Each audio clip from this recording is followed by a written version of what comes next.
et bienvenue au Cinéma Malraux de Bondy. Aujourd'hui, dans le cadre de notre ciné-rencontre, nous sommes très heureux d'accueillir la réalisatrice Marion Verlet qui vient présenter son premier film qu'elle a co-réalisé avec Pauline Brunner qui s'appelle Miss Mermaid. Donc petit coup de cœur pour l'équipe du Malraux puisque ce film se déroule à Fécamp en Normandie, région que nous connaissons, en tout cas que je connais particulièrement bien. Donc on est très heureux d'accueillir Marion aujourd'hui et nous allons donc commencer à lui poser quelques questions pour nos spectateurs du Malraux de Bondy.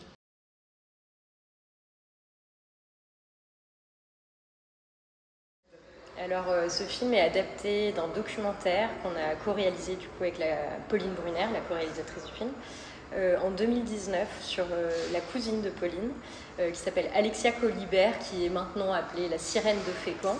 Et on a filmé pendant à peu près une année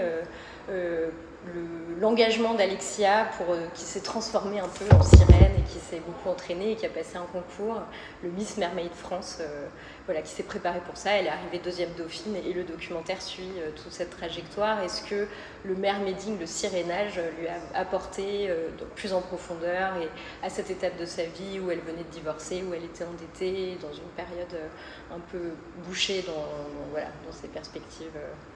Et voilà, donc le film est librement inspiré de cette histoire. On a pris beaucoup de liberté, surtout dans la deuxième partie du film. On a voulu intégrer plus de fantaisie, plus de folie et décoller un peu du réel. Mais tout le décor, le personnage principal, ses enjeux, etc. sont très inspirés d'une histoire réelle.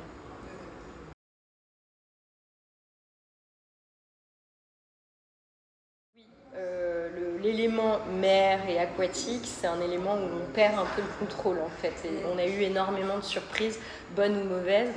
C'est sûr qu'en termes de matériel technique, d'organisation des prises de vue, surtout qu'on est dans la Manche entre septembre et novembre, donc il y a quand même des aléas météo, du courant, un bateau qui a lâché, un dématage. On a eu tout un paquet d'anecdotes aussi des équipes qui ont été malades, qui ont eu le mal de mer.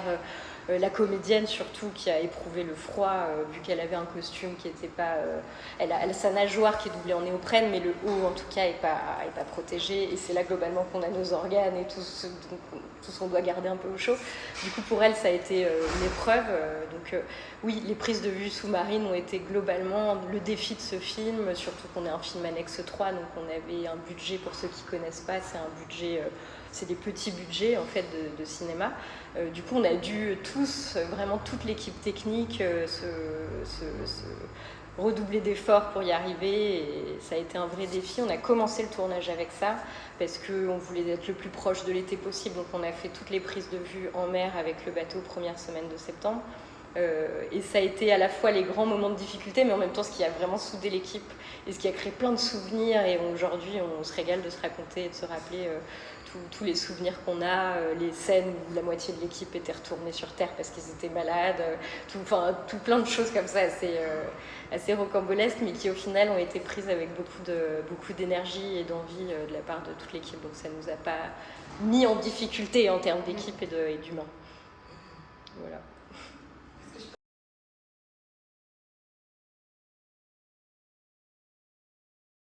Déjà, de base, dans le mermaiding, il existe plusieurs sortes de nageoires. Il y a des nageoires en tissu, c'est souvent celles que portent les petites filles qui font des cours de sirène à la piscine ou des choses comme ça.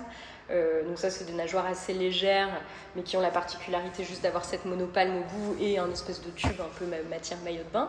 Mais les sirènes qui tendent à se professionnaliser, qui veulent faire du spectacle ou vraiment aller un peu plus loin dans le costume et la transformation, elles se font faire des nageoires sur mesure.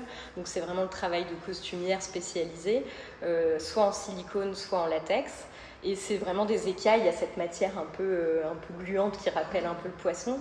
Et c'est des nageoires qui, pour le coup, sont extrêmement lourdes. Et il y a la partie au bout, la caudale. Du coup, il y a une monopalme qui est moulée du coup, dans de la matière. Ça, c'est quelque chose qui fait à peu près 1 mètre d'envergure. Donc rien que la monopalme prend la moitié du poids de la nageoire, quoi. Et c'est effectivement une fois qu'on est là-dedans, alors déjà hors de l'eau, l'enfiler c'est un vrai défi parce que c'est une matière qui glisse pas forcément sur la peau, c'est quelque chose de très ajusté parce que si c'est pas ajusté, dans l'eau ça se remplit d'eau et ça coule quoi, et ça leste la personne.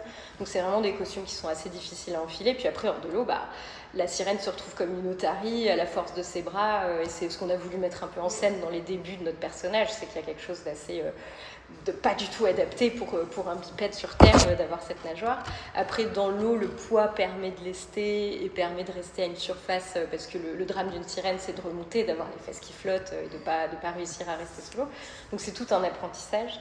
Et la comédienne principale n'avait pas du tout ça. À la base, elle n'était pas spécialement à l'aise dans l'eau, mais elle avait la particularité d'être très sportive, très engagée physiquement dans tout ce qu'elle fait. Elle est danseuse, chanteuse, performeuse, circassienne. Elle a vraiment un engagement physique dans son travail, donc elle l'a abordé de cette manière-là. Elle a pris des cours d'apnée de son plein gré. Le lendemain du casting où on lui a dit que c'était parti, elle s'est inscrite à un cours d'apnée à côté de chez elle. Elle a fait 6-8 mois de cours toutes les semaines. Et après, oui, il y a eu toute une préparation et le fait aussi de supporter le froid. Donc même nous, au fur et à mesure du tournage, on a compris où étaient ses limites. Un jour, elle a frôlé l'hypothermie et du coup, on a compris où était la limite, parce que quand on est dans le feu du tournage, même elle, la première, ne se rendait pas compte que son corps était en train d'atteindre ses limites. Elle avait envie d'en refaire, elle avait envie d'aller trouver la bonne prise, etc. Donc ça a été tout un apprentissage qui a duré vraiment jusqu'au dernier jour de tournage, quoi.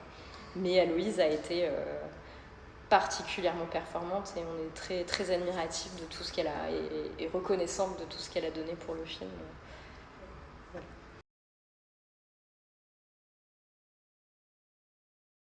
Alors nous, ce film s'inscrit vraiment dans la réalité sociale, économique de Fécamp, et le personnage de Fanny est vraiment ancré là-dedans. Elle travaille dans une usine de poissons la nuit, et il y a un personnage du coup secondaire qui va se greffer un peu à son rêve, qui est un pêcheur qui a perdu son droit de pêche et qui voit la pêche locale se faire écrabouiller par la pêche industrielle, ce qui est une réalité là-bas. Voilà, donc ce film parle en parallèle de ce combat et auquel Fanny va un peu s'associer en figure de sirène, d'espèces protégées. Et voilà.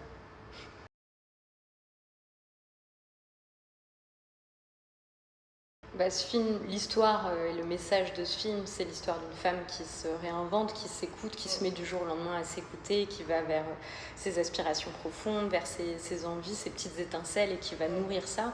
Et ce qu'on espère communiquer, c'est ça, c'est laisser ouvrir peut-être la porte et faire réfléchir à ce dont on désire, ce qu'on désire vraiment, et essayer de l'écouter et d'aller dans le sens de ses aspirations.